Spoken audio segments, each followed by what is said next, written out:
उनके लिए जांच की व्यवस्था की, लेकिन सुना कि आंकड़े बड़े निराशाजनक है, वो जांच नहीं करा रहे और स्थिति यह है कि गांव में कोरोना फैल रहा है। देखिए, बहुत बड़ी चिंता की बात है कि इतनी बड़ी संख्या में हमारे बॉर्डर पर हमारे किसान भाई बैठे हुए हैं।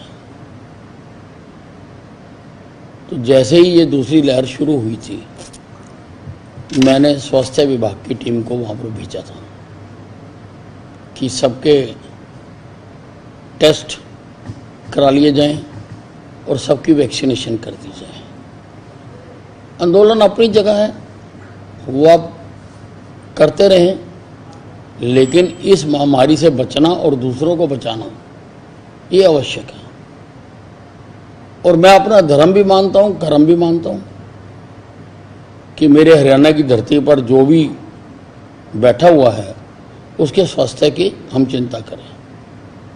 मैंने इनके नेताओं के साथ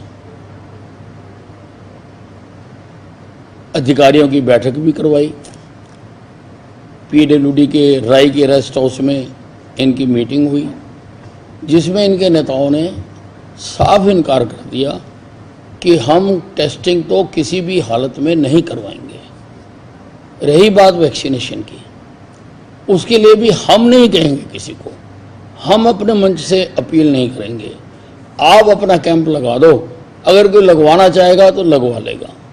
10 से ज़्यादा दिन हो गए हैं वहाँ पर कैंप लगाए हुए, अभी तक 1800-1900 आदमी से ज़्यादा लोगों ने वैक्सीनेशन नहीं करवाई है। और जो गांव में कोरोना फैल रहा है, आप मानते हैं कि ये लोग सहायक हो सकते हैं? क्योंकि अगर आप टेस्टिंग नहीं करवा रहे, वैक्सीन नहीं लगवा रहे, फिर आप इस प्रकोप से बच कैसे पाएंगे? नहीं, बहुत चिंता की बात है, क्योंकि ये जो बीमारी है इससे आदमी खुद ही बीमार नहीं होता, इससे आदमी दूसरों को भी बीमार करता है, संक्रमित करता है। और अगर एक दूसरे से मिले जुलेंगे तो स्वाभाविक है, अगर किसी को है तो जरूर फैलेगी ये। दूसरा, आपने प्रदेश के लोगों की बहुत चिंता की और अब आपको लगता है कि एक ग्लोबल टेंडरिंग करनी चाहिए वैक्सीन को लेकर के, ताकि इसका लाभ पूरे हरियाणा वासियों को मिले। मतलब क्या सोचते हैं आप और कैसे इसको फ़ायदा मिल सकता है पूरे प्रदेश को, आपके नज़रिए से? देखिए, इस कोरोना से बचने का एक ही उपाय है वैक्सीनेशन, एक ही कवच है वैक्सीनेशन, और वो हम कर रहे हैं। हम अभी तक 45 लाख लोगों को ये वैक्सीनेशन लगा चुके हैं। और हिंदुस्तान की जो 2 कंपनियां हैं उनसे भी हमने 66 लाख वैक्सीन की डिमांड की हुई है और हमें मिल भी रही है। लेकिन हम चाहते हैं कि हम जल्दी से जल्दी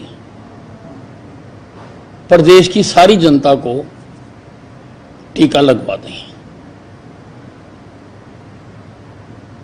उसके लिए हमने ग्लोबल टेंडर करने का फैसला किया है, क्योंकि यहाँ से जो मिल रही है वो थोड़ी कम मात्रा में मिल रही है। इसलिए ग्लोबल टेंडर करके विश्व के किसी भी देश से, किसी भी कोने से अगर कोई वैक्सीन हमें मिलती है तो हम वो लेना चाहते हैं और लेके हम अपने प्रदेश की जनता को मुफ्त लगाना चाहते हैं। लेकिन अभी तक स्थिति तो यही है सर कि एक वैक्सीन है जो ड्रग कंट्रोल ऑफ इंडिया है, उसने केवल पास की है, जो स्पुतनिक करके आई है। तो अभी तो विदेशों की वैक्सीन इंडिया में आई भी नहीं है। फिर ऐसे आपके पास एप्लीकेबल होंगे कौन लोग जो, या उनको भी केंद्र के पैमाने नहीं, उसमें जो भी सक्सेसफुल बिडर होगा, ये इसमें कंडीशन डाली जाएगी कि वो ड्रग कंट्रोल ऑफ इंडिया से अपनी वैक्सीन पास करवा के देगा, फिर उसको आप कंसीडर करेंगे? हाँ जी। एक बात और सर, इसमें देखा जा रहा है जो वैक्सीनेशन में कहा जा रहा है कि बचाव बहुत जरूरी है, और कहीं ना कहीं जो डॉक्टर्स हैं वो चिंता कर रहे हैं कि आने वाले समय में बच्चों के लिए भी घातक हो रहा है कोरोना। उनके बारे में भी आप लोग को नहीं, बच्चों के लिए तो अभी इन्वेंट ही नहीं हुई है। जिस दिन इन्वेंट हो जाएगी और मार्केट में आ जाएगी तो बच्चों को भी लगाएंगे। सर, वैक्सीनेशन के लिए कुछ खास इंतजाम कर रहा है स्वास्थ्य विभाग, क्योंकि अस्पताल में जाने से थोड़ा सा परहेज करती है? नहीं, मैंने ये आदेश जारी किए हैं कि वैक्सीनेशन के लिए अस्पताल के अतिरिक्त किसी भवन का इंतज़ाम किया जाए, क्योंकि एक तो अस्पताल में कुछ लोग जाने से आजकल कोरोना फैला हुआ है, थोड़ा भयभीत भी होते हैं, और दूसरा अस्पतालों में बहुत ज़्यादा भीड़ हो जाती है, मरीजों की भी भीड़ होती है और वैक्सीनेशन करवाने वालों की भी भीड़ होती है। इसलिए मैंने कहा है कि किसी भी अस्पताल में वैक्सीनेशन ना की जाए, उसके अलावा अन्य स्थानों पर इसका इंतजाम किया जाए। मेरा एक अंतिम सवाल सर, गैर भाजपा शासित जो राज्य हैं उनके कई स्वास्थ्य मंत्रियों ने केंद्र सरकार से कहा है कि ये vaccine free of cost provide कराया जाए ताकि इसका लाभ दिलाया जा सके। आप भी इसमें पक्षधर हैं? नहीं, हमने तो फैसला कर लिया, हम तो फ्री लगा रहे हैं। अब बाकी जो लोग चिट्ठियां लिख रहे हैं, जो जिनमें ज़्यादा नॉन बीजेपी के प्रदेश हैं और जिनके नेता बहुत बड़ी बड़ी बातें करते हैं, तो वो भी अपने प्रदेश से लगा दें। जब हम लगा रहे हैं, हम तो फ्री लगा रहे हैं, हमने तो फैसला किया कि हम फ्री लगाएंगे।